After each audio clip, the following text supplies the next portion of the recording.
Hoje vamos analisar uma das maiores empresas brasileiras e que atua na produção, comercialização, transporte de gás natural e energia e ainda tem biocombustíveis. Isso mesmo, nesse vídeo vamos analisar a Petrobras com a finalidade de te ajudar a ver se realmente vale a pena investir nela ou não, através do seu histórico de fundamentos e resultados mais atualizados. Lembrando que esse vídeo não é uma recomendação de compra ou venda de ativos. E não importa de horário quando você está assistindo esse vídeo, eu sou o Denis Alexandre e agora vamos analisar a empresa Petrobras.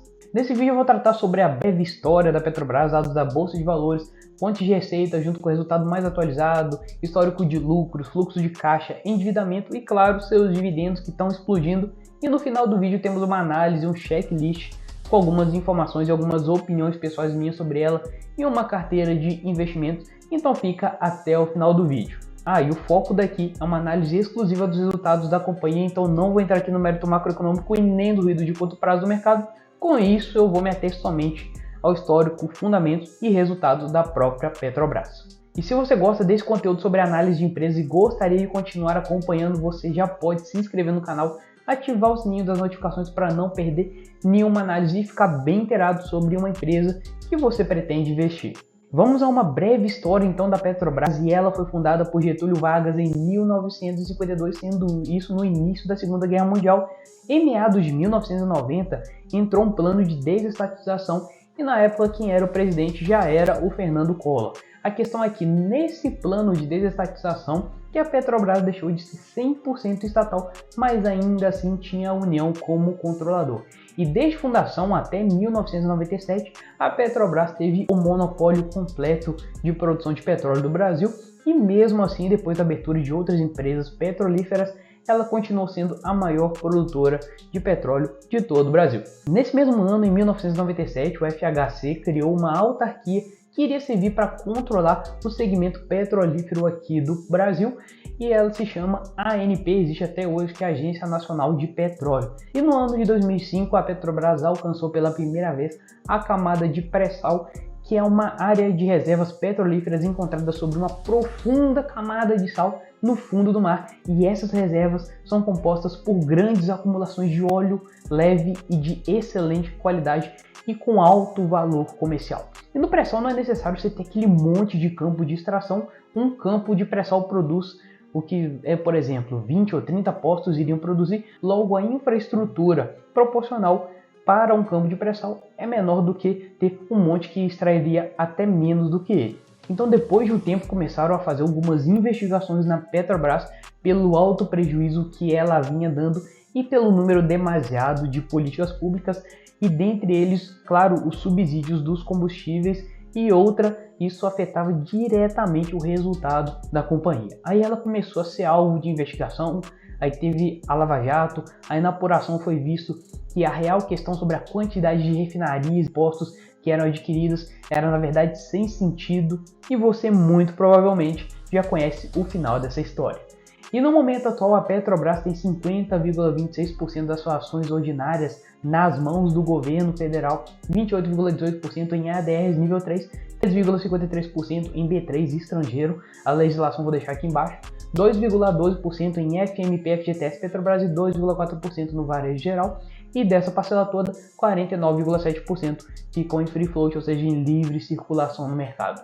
Agora vamos aos dados principais da Bolsa de Valores da Petrobras. O nome da empresa é Petróleo Brasileiro S.A. Petrobras, código de negociação PETR3 para os ordinários e PETR4 para os preferenciais.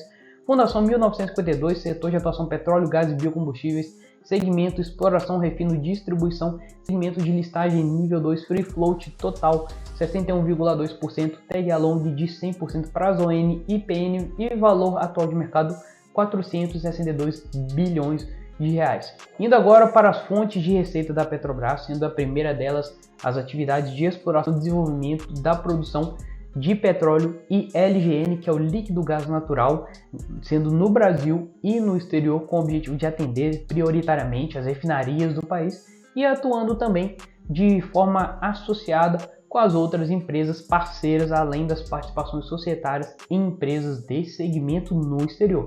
Depois vem a parte de refino, transporte, comercialização, aquisição e exploração do petróleo bruto. assim como a compra e venda dos produtos derivados do petróleo, etanol no Brasil e também no exterior. Como terceira fonte de renda, temos a atividade logística de comercialização de gás natural, energia elétrica e transporte e comercialização de gás natural liquefeito, o GNL. Ainda tem a parte de geração de energia através de usinas termoelétricas, bem como a participação em sociedades transportadoras e distribuidoras de gás natural no Brasil e no exterior. Aí você me fala, Denis, então entendi. Então, em resumo, a Petrobras produz petróleo, refina e vende para você chegar lá no posto de gasolina, né? Na verdade, não. Ela não consegue fazer todo o processo sintetizado assim. Ela faz a exploração do petróleo, sim, claro. Só que ela importa uma parte e exporta outra, porque ela precisa de alguns tipos de petróleo que são para suas refinarias. Aí na parte de refino, ela também não consegue refinar 100%. Fica por volta de uns 80% e 20% ela precisa importar. Então, no meio do caminho, né, do início ao fim dessa cadeia, tanto na parte de produção quanto refino, ela tem algumas particularidades e não consegue fazer o processo como um todo, então não é tão simples quanto parece. E já tem alguns anos que ela está desinvestindo dos ativos non-core dela, ou seja, ela está saindo fora das empresas que ela tinha para ficar somente com a parte do pré-sal, que é muito bom. Ela está focando realmente no que importa, porque o custo de extração é muito baixo em comparação com terras e águas rasas. E no pré-sal não é necessário você ter aquele monte de campo de extração, como eu falei, um só pré-sal produz coisa demais e logo demanda menos estrutura também. E no segundo trimestre de 2022 ela teve uma entrada de 1,6 bilhão de dólares só de desinvestimentos, incluindo o recebimento do pagamento pela venda de 90% da empresa que ela era detentora, a NTS, no valor de 1 bilhão de dólares. Nisso, em seus resultados, a Petrobras sempre coloca uma tabelinha de ativos que é muito bom, que serão alvo de desinvestimento e as principais transações até o respectivo período de resultado que ela está soltando. E também saiu fresquinho aqui os números do relatório de produção de vendas do terceiro trimestre de 2022, no quesito volume de vendas em 1.000 barris de óleo equivalentes por dia. Em primeiro lugar temos as vendas de diesel, seguida pela gasolina e depois o GLP, que é o gás liquefeito de petróleo, também conhecido como gás de cozinha, e depois seguido pelo QAV, que são os combustíveis usados em aviões e helicópteros. E como a Petrobras tem dívidas em dólar, hedge e outras coisas mais, o câmbio impacta diretamente no resultado dela, seja positivamente ou negativamente. E mesmo olhando o lucro líquido recorrente, tem um impacto cambial nele, e por isso eu aqui prefiro usar o EBITDA para analisar a constância de geração de lucros da Petrobras. E claro, a Petrobras tem um histórico desde 1900, ela vai bolinha, mas eu peguei aqui desde 2010, que já é o suficiente para dar uma analisada na historicidade dela. E aqui já dá para ver que nos últimos anos, principalmente 2020 para 2021, deu um salto gigante no EBITDA, é mais que dobrou, e isso, claro, ocasiona nos dividendos, o tanto de dividendos que ela vem pagando atualmente. E o crescimento do EBITDA se deu principalmente pela alta do Brent nesse período, além das maiores margens e derivados do gás natural. E pelo segundo trimestre de 2022 já dá para ver a maior parte do seu lucro vem da parte de exploração e produção, e dentro da parte de exploração a maior parcela vem daquele petróleo bruto que eu até comentei na parte de fonte de receita, mas enfim, ela teve um crescimento de 15% do resultado do primeiro trimestre de 2022 para o segundo fechando em 15,9 bilhões de dólares. Um terço você pode ver que veio da parte de refino, transportes e comercialização, e por fim a parte de gás e energia. O bom da Petrobras é que ela não tem mais aqueles clientes responsáveis por mais que 10% da sua receita, igual aconteceu em 2020 com em torno de 13%, quando ela tinha aquela antiga Petrobras distribuidora, que foi até privatizada e virou a Vibra Energia, que inclusive a gente já analisou aqui no canal e eu vou deixar no card para você assistir depois. E no fluxo de caixa operacional, que representa todas as entradas e saídas financeiras referente ao operacional da empresa, a Petrobras fechou meio que andando de lado até 2017, mas depois disso ela teve um período aumentando bastante até fechar 2021 com 203 bilhões de reais em caixa operacional, e nesse segundo trimestre de 2022 a Petrobras já fechou com um FCO de quase 72 bilhões de reais, que representou um crescimento de 35,9% em relação ao primeiro trimestre de 2021, então tá ótimo. Eu sei que o que tem mais chamado a atenção da Petrobras nesses últimos tempos foram os dividendos, que chegaram a ficar num dividend yield de 50%, 51%, que é muito alto. E no momento que você pode estar vendo esse vídeo, pode estar até mais do que isso. Mas vou passar uma visão para você. Não invista só pensando em dividendos.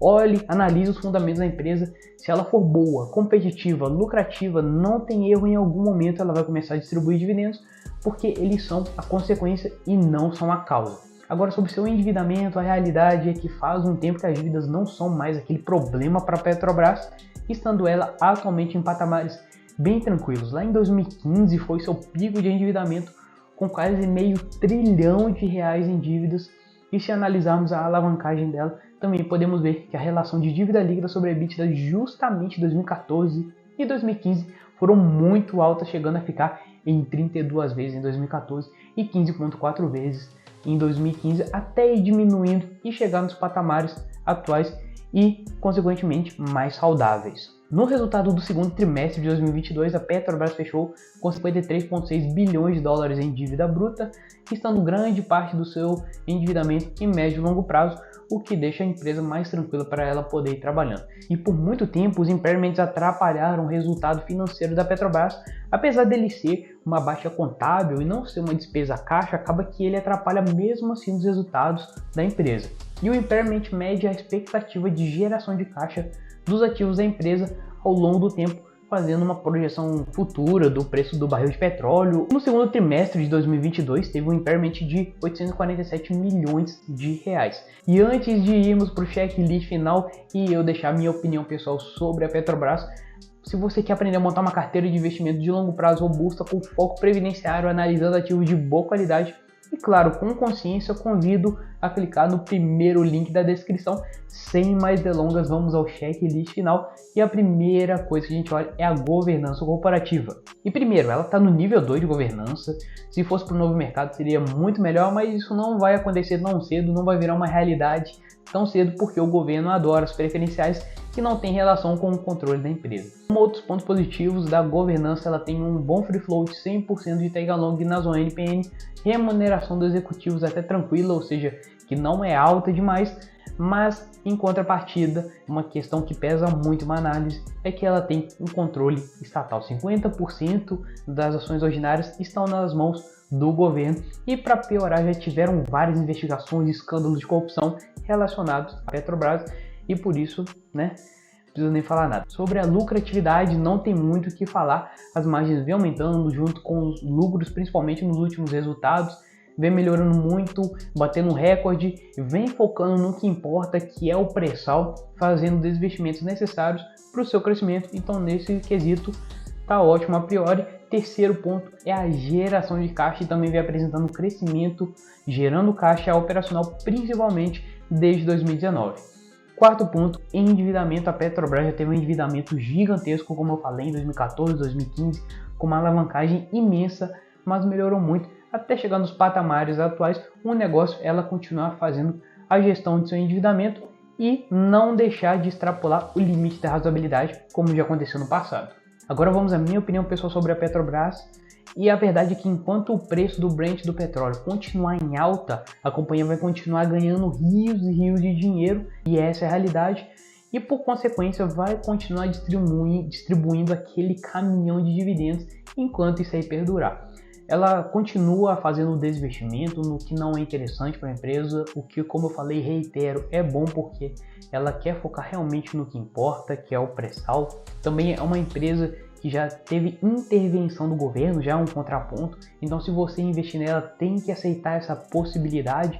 E para mim não se trata nem de se vai acontecer, mas quando vai acontecer novamente. Lembrando que ela no início de 2010 perdia em média 20 bilhões de reais todos os anos por resultado, porque ela segurava o preço dos combustíveis por causa dessa política mais intervencionista, se é que eu posso usar essa palavra. E nesse mesmo período houve também uma intervenção nos preços dos combustíveis. O valor da Petrobras foi lá no chão, chegando a perder uns 80, 90% do seu valor nesse período aí de controle de combustíveis. Dois pontos para mim tiram ela da minha carteira. A primeira coisa é o governo metido no meio, e segundo, é uma empresa de commodities extremamente cíclica, então eu prefiro deixar ela de fora, mas essa é minha opinião pessoal.